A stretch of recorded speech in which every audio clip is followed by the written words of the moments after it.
নমস্কার বন্ধুরা, আজকে একাদশী, যেহেতু একাদশী সাবু দিয়ে পায়েস রান্না করতেছি। আর একটা রান্না করব, সেটা হলো গিয়ে সবজি দিয়ে সাবু দিয়ে একটা খিচুড়ি।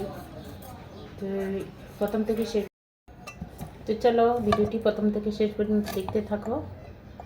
এই আলু খোসা ছাড়িয়ে নিলাম, গাজরের খোসা ছাড়িয়ে নেব এখন। যদিও গাজরের খোসা নেই, তারপরেও এই যে উপরের আমি একটুখানি ফেলে দেবো। তো কীভাবে গাজর আর পেঁপে আলু দিয়ে খিচুড়িটা রান্না করি তোমরা দেখতে থাকো।